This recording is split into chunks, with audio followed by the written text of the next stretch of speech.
Oi, pessoal! Hoje a gente vai ler Levíticos 13, 14 e Lucas 8. Obrigada, Senhor, por essa noite, obrigada por essa leitura dinâmica. Deus, obrigada por tudo, Senhor, que o Senhor está fazendo no nosso meio. É muito bom, Senhor, ter você aqui com a gente, Senhor. Capacita-nos, Senhor, para ver com os teus olhos, Senhor, as tuas palavras e os teus conselhos, Senhor, através da revelação de quem você é, através dessa leitura, em nome de Jesus. Amém. Levíticos 13. Disse o Senhor a Moisés e a Arão: quando alguém tiver um inchaço, uma erupção ou uma mancha brilhante na pele, que possa ser sinal de lepra, será levado ao sacerdote, Arão ou a um dos seus filhos, que seja sacerdote. Este examinará a parte afetada da pele, e se naquela parte o pelo estiver se tornado branco e o lugar parecer mais profundo do que a pele, é sinal de lepra. Depois de examiná-lo, o sacerdote declarará impuro. Se a mancha na pele for branca, mas não parecer mais profunda do que a pele, e sobre ela o pelo não tiver se tornado branco, o sacerdote o porá em isolamento por 7 dias. No 7º dia, o sacerdote o examinará, e se verificará que a parte afetada não se alterou e nem se espalhou pela pele, o manterá em isolamento por mais 7 dias. Ao 7º dia, o sacerdote o examinará de novo, e se a parte afetada diminuiu e não se espalhou pela pele, o sacerdote o declarará puro, é apenas uma erupção. Então ele lavará suas roupas e estará puro. Mas se depois que se apresentou ao sacerdote para ser declarado puro, e a erupção se espalhar pela pele, ele terá que se apresentar novamente ao sacerdote. O sacerdote o examinará, e se a erupção tiver se espalhado pela pele, ele o declarará impuro. Trata-se de uma lepra. Quando alguém apresentar sinal de lepra, será levado ao sacerdote. Este o examinará, e se houver inchaço branco na pele, o qual tenha tornado branco o pelo, e se houver carne viva no inchaço, é lepra crônica na pele, e o sacerdote o declarará impuro. Não o porá em isolamento, porquanto já está impuro. Se a doença não se alastrar e cobrir toda a pele da pessoa infectada da cabeça aos pés, até onde é possível ao sacerdote verificar, este a examinará, e se observar que a lepra cobriu todo o corpo, ele a declarará pura. Visto que tem ficado branco, ela está pura. Mas quando nela aparecer carne viva, ficará impura. Quando o sacerdote vir a carne viva, ele a declarará impura, e a carne viva é impura, trata-se de lepra. Se a carne viva retroceder e a pele se tornar branca, a pessoa voltará ao sacerdote. Este o examinará, e se a parte afetada tiver se tornado branca, o sacerdote declarará pura a pessoa infectada, a qual está pura.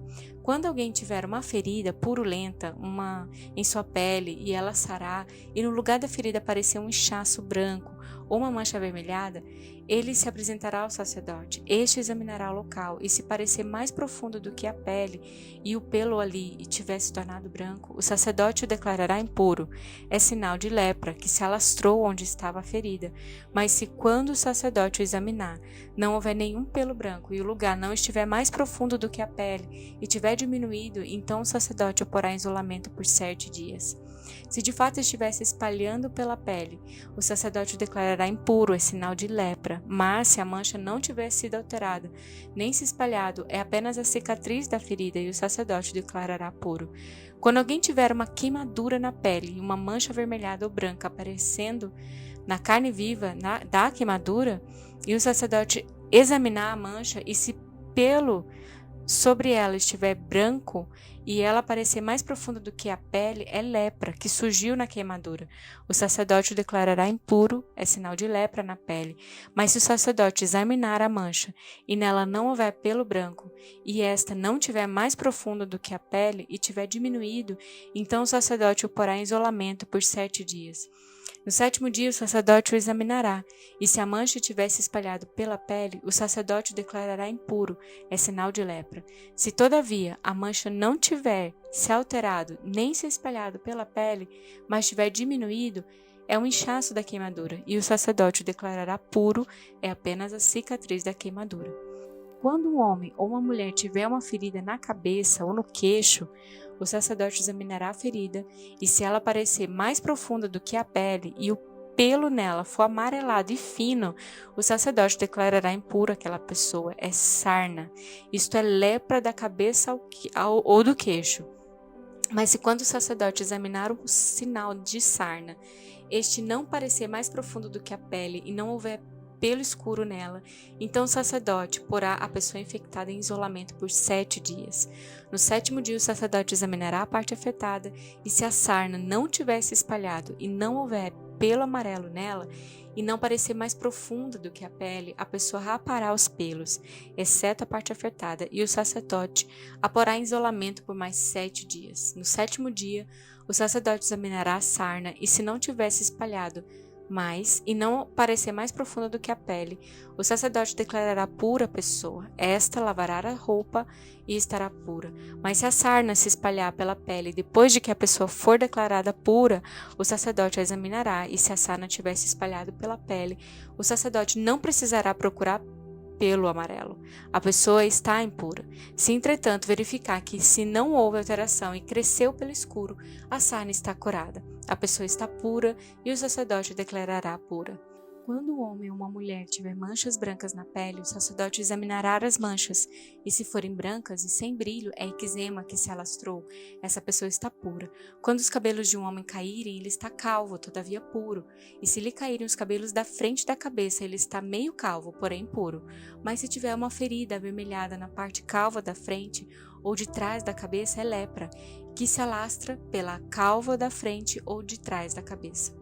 O sacerdote o examinará, e se a ferida inchada na parte da frente ou de trás da calva for avermelhada, como a lepra da pele, o homem está leproso e impuro, e o sacerdote terá que declarar impuro devido à ferida na cabeça. Quem ficar leproso, apresentando quaisquer desses sintomas, usará roupas rasgadas, andará descabelado, cobrirá a parte inferior do rosto e gritará: impuro, impuro. Enquanto tiver a doença, estará impuro. Viverá separado fora do acampamento. Quando aparecer mancha de mofo em alguma roupa, seja de lã, seja de linho, ou qualquer peça tecida ou entrelaçada de linho ou de lã, ou de algum pedaço ou objeto de couro, se a mancha na roupa, ou no pedaço de couro, ou na peça tecida ou entrelaçada, ou qualquer objeto de couro for esverdeada ou avermelhada, é mancha de mofo que deverá ser mostrada ao sacerdote. O sacerdote examinará a mancha e isolará o objeto afetado por 7 dias. No 7º dia, examinará a mancha, e se ela tivesse espalhado pela roupa, ou pelo tecido entrelaçado, ou pelo pedaço de couro, qualquer que seja o seu uso, é mofo, corrosivo, e o objeto está impuro. Ele queimará a roupa, ou a peça tecida ou entrelaçada, ou qualquer objeto de couro que tiver a mancha, pois é mofo corrosivo e o objeto será queimado. Mas se quando o sacerdote o examinar, a mancha não tivesse espalhado pela roupa, ou pela peça tecida ou entrelaçada, ou pelo objeto de couro, ordenará que o objeto afetado seja lavado. Então ele o isolará por mais 7 dias. E depois de lavado o objeto afetado, o sacerdote o examinará. Se a mancha não tiver alterado sua cor, ainda que não tenha se espalhado, o objeto estará impuro. Queime-o com fogo. Quer o mofo corrosivo tenha afetado um lado do objeto, quer ou outro. Se quando o sacerdote o examinar, a mancha tiver diminuído depois de lavado o objeto, ele cortará a parte afetada da roupa, ou do pedaço de couro, ou da peça tecida entrelaçada, mas se a mancha ainda aparecer na roupa, ou na peça tecida entrelaçada, ou no objeto de couro, é mofo que se alastra, e tudo que tiver o mofo será queimado com fogo. Mas, se depois de lavada a mancha desaparecer da roupa, ou da peça tecida ou entrelaçada, ou do objeto de couro, o objeto afetado será lavado de novo e então estará puro. Essa é a regulamentação acerca da mancha de mofo nas roupas de lã, de linho, nas peças tecidas ou entrelaçadas, ou nos objetos de couro para quem seja declarados puros ou impuros. Disse também o Senhor a Moisés: esta é a regulamentação acerca da purificação de um leproso. Ele será... Levítico 14. Disse também o Senhor a Moisés: esta é a regulamentação acerca da purificação de um leproso. Ele será levado ao sacerdote, que sairá do acampamento e o examinará. Se a pessoa foi curada da lepra, o sacerdote ordenará que 2 aves puras vivas, um pedaço de madeira de cedro e um pano vermelho e um ramo de hisopo serão trazidos em favor daquele que será purificado. Então o sacerdote ordenará que uma das aves seja morta numa vasilha de barro com água da fonte. Então pegará a ave viva e a molhará com um pedaço de madeira de cedro, com um pano vermelho e com um ramo de hisopo no sangue da ave morta em água corrente. 7 vezes ele aspergirá aquele que está sendo purificado da lepra e o declarará puro, e depois soltará a ave viva em campo aberto. Aquele que estiver sendo purificado lavará as suas roupas, rapará todos os seus pelos e se banhará com água, e assim estará puro. E depois disso poderá entrar no acampamento, mas ficará fora de sua tenda por 7 dias. No 7º dia rapará todos os seus pelos, o cabelo, a barba, as sobrancelhas e os restantes dos pelos, lavará suas roupas e banhará o corpo com água, e então ficará puro. No 8º dia pegará 2 cordeiros sem defeito e uma cordeira de um ano sem defeito, com 3 jarros da melhor farinha amassada com óleo, como oferta de cereal, e uma caneca de óleo. O sacerdote que faz a purificação apresentará ao Senhor a tenda do encontro, tanto aquele que estiver para ser purificado, como as suas ofertas. Então o sacerdote pegará um dos cordeiros e o sacrificará como oferta pela culpa, com a caneca de óleo, e os moverá perante o Senhor como gesto ritual de apresentação, e matará o cordeiro no lugar santo, onde são sacrificados a oferta pelo pecado e o holocausto. Como se dá com a oferta pelo pecado, também a oferta pela culpa pertence ao sacerdote, é santíssima. O sacerdote porá um pouco de sangue da oferta pela culpa na ponta da orelha direita daquele que será purificado, no polegar da sua mão direita e no polegar do seu pé direito. Então o sacerdote pegará um pouco de óleo da caneca e o derramará na palma da sua própria mão esquerda, e molhará o dedo direito no óleo que está na palma da mão esquerda, e com o dedo o aspergirá 7 vezes perante o Senhor. O sacerdote ainda porá um pouco do óleo restante que está sendo purificado no polegar da sua mão direita e no polegar do seu pé direito, em cima do sangue da oferta pela culpa. O óleo que restar na palma de sua mão, o sacerdote derramará sobre a cabeça daquele que está sendo purificado e fará propiciação por ele perante o Senhor. Então o sacerdote sacrificará a oferta pelo pecado e fará propiciação em favor daquele que está sendo purificado da sua impureza.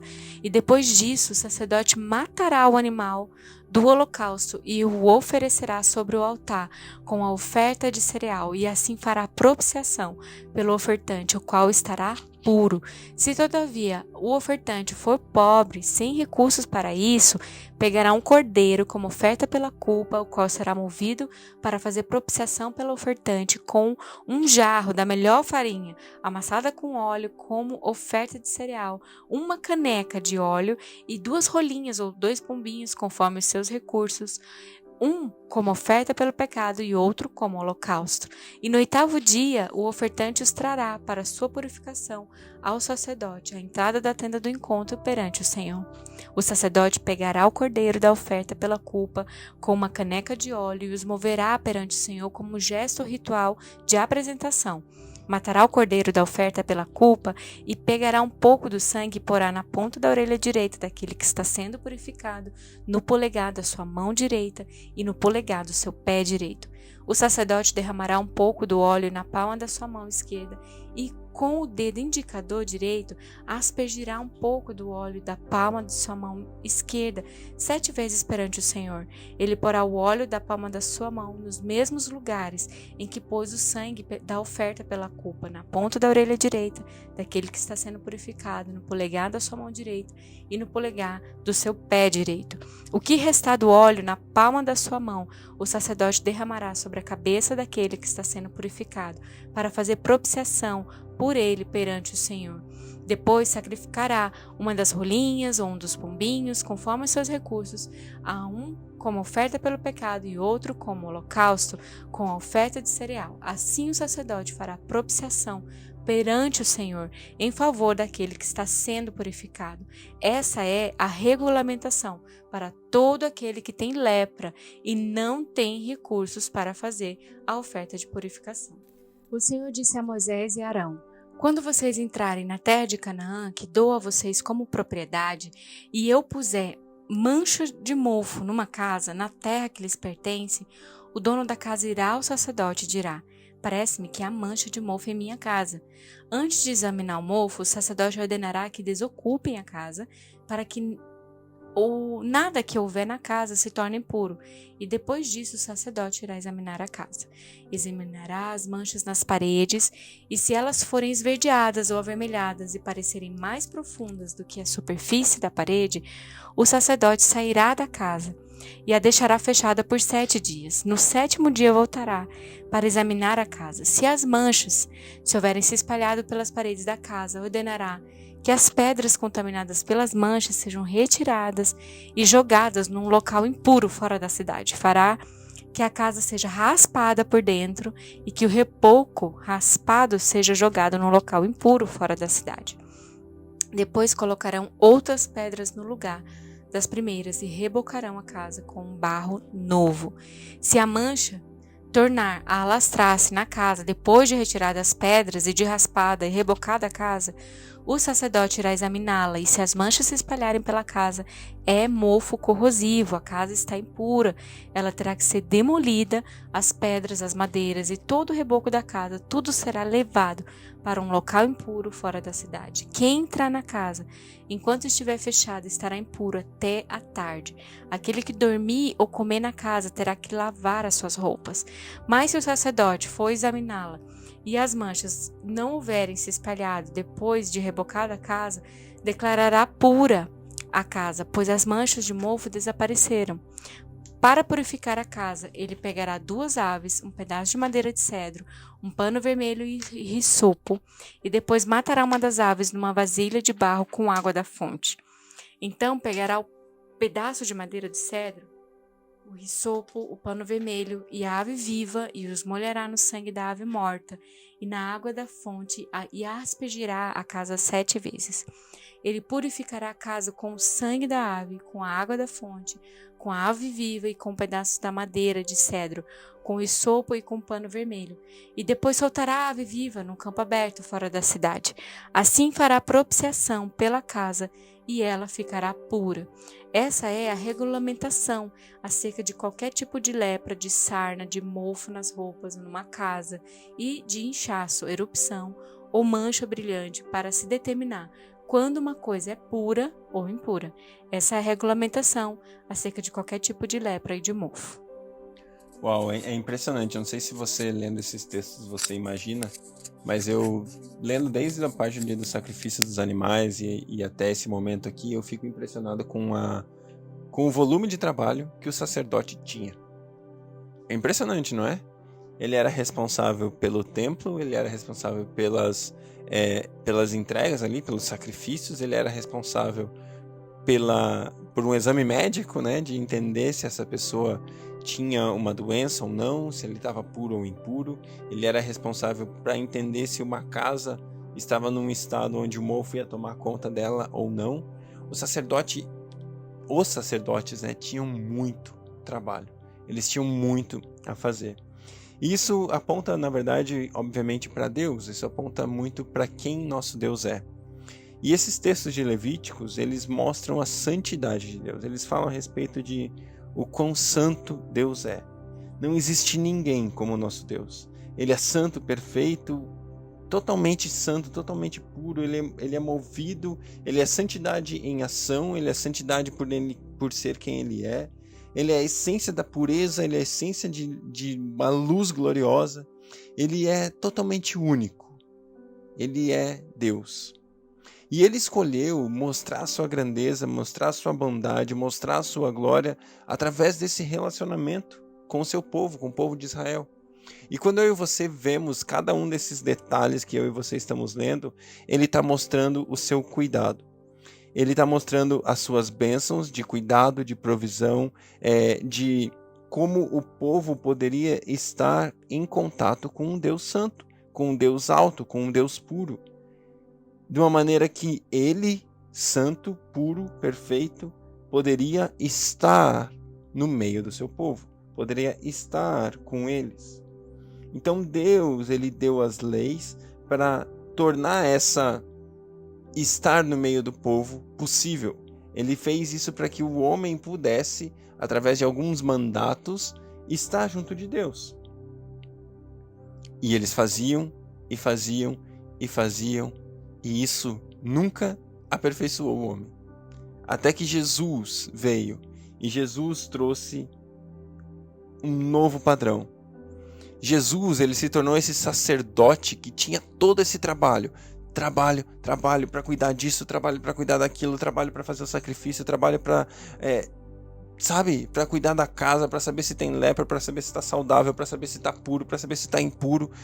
Jesus se tornou sumo sacerdote, o sacerdote perfeito, o sacerdote totalmente santo, o sacerdote totalmente limpo, o sacerdote que era também o sacrifício, para que ele pudesse se oferecer e fizesse uma obra completa, uma obra plena, uma obra que não precisa de adição, uma obra que não precisa de extras, uma obra que não precisa de mais um sacrifício, uma obra que não precisa de mais um cordeiro, uma obra que não precisa de mais uma pombinha. A obra que Jesus fez, o sacerdócio que Jesus ofereceu é um sacerdócio perfeito. O sacrifício de Cristo é um sacrifício perfeito. E ele é tão perfeito que agora ele faz de mim e de você santos. Esse é o desejo de Deus. Deus fala que eu e você devemos ser santos assim como Deus é santo. Por causa de Jesus, por causa do sacrifício de Jesus, eu e você somos santos, conforme diz Hebreus 10. A gente pode entrar na presença dele, a gente pode estar com ele. Sabe, a Bíblia nos coloca, através do sacrifício de Jesus, santificados. Através do sacrifício de Jesus, a Bíblia fala que eu e você estamos assentados com Cristo nas regiões celestiais. Nós estamos com Ele, nós estamos nele. Ele é aquilo que Deus vê quando Ele olha para nós. Antes de Deus ver quem eu sou, antes de ver meus pecados, é porque eu estou em Cristo. Ele me vê. Ele vê Jesus, aliás. Ele, antes de me ver, porque eu estou em Cristo, Ele vê Cristo. E aí, quando Ele me vê santo, Ele me vê puro, Ele me vê pronto, por causa do sacrifício do sacerdote perfeito, Jesus. Glória a Deus. Lucas, capítulo 8. Depois disso, Jesus ia passando pelas cidades e povoados, proclamando as boas novas do reino de Deus. Os 12 estavam com ele e também algumas mulheres que haviam sido curadas de espíritos malignos e doenças. Maria, chamada Madalena, de quem haviam saído 7 demônios, Joana, mulher de Cusa, administrador da casa de Herodes, Susana e muitas outras, essas mulheres ajudavam a sustentá-lo com seus bens. Reunindo-se uma grande multidão e vindo a Jesus gente de várias cidades, ele contou esta parábola. O semeador saiu a semear.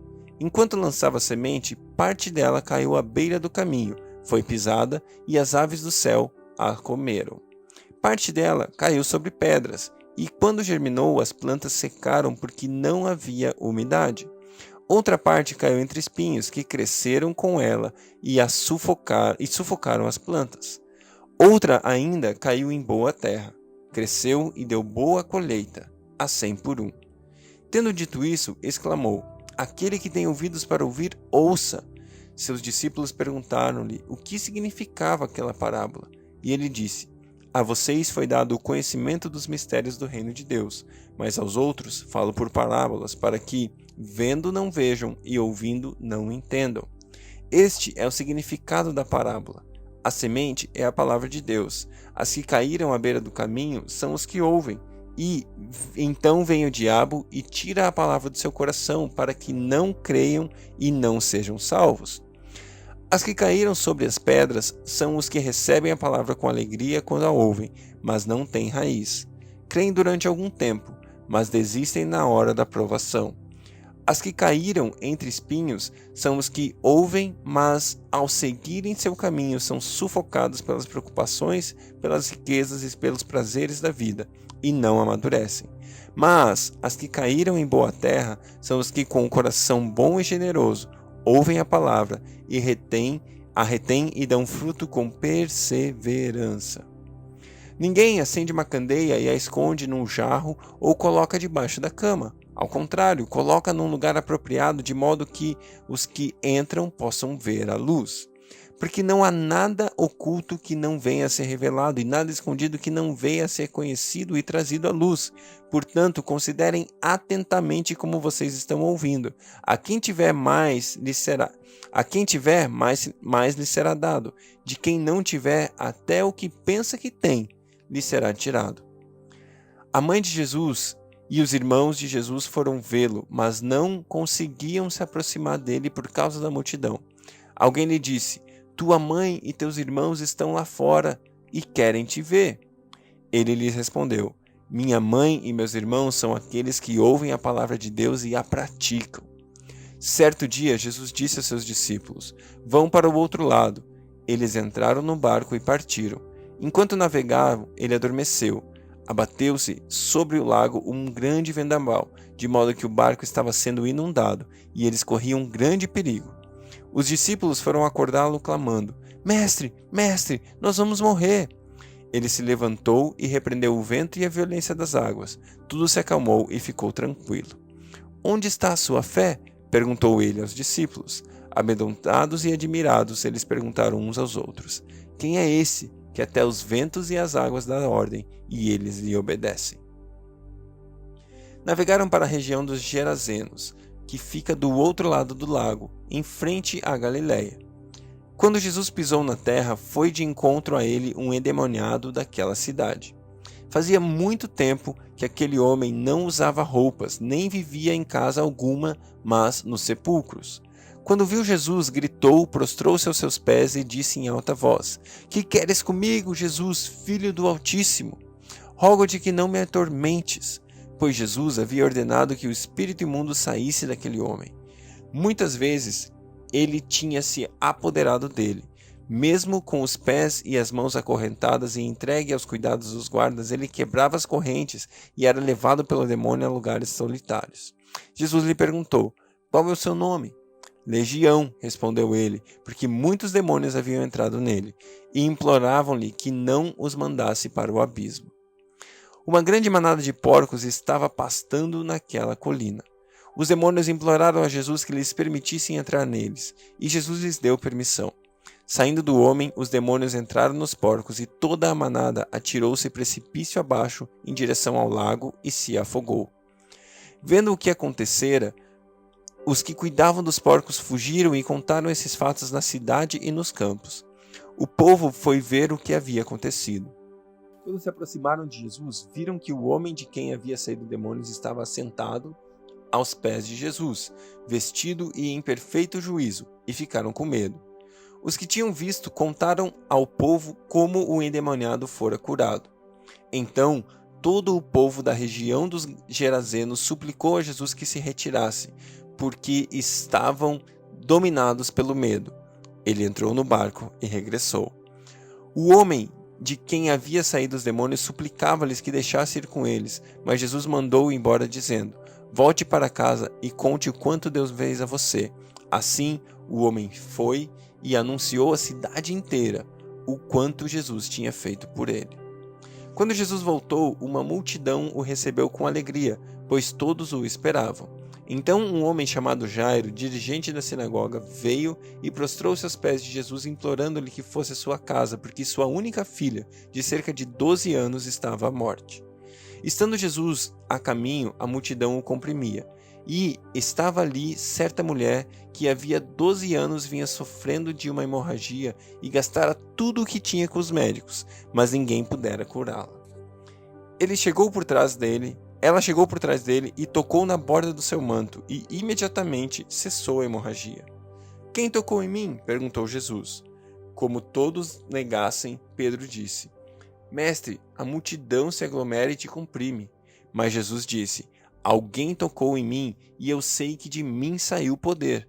Então a mulher, vendo que não conseguiria passar desapercebida, veio tremendo e prostrou-se aos seus pés. Na presença de todo o povo, contou por que tinha tocado nele e como fora instantaneamente curado. Então ele lhe disse: Filha, a sua fé a curou. Vá em paz. Enquanto Jesus estava ainda falando, chegou alguém da casa de Jairo, o dirigente da sinagoga, e disse: Sua filha morreu.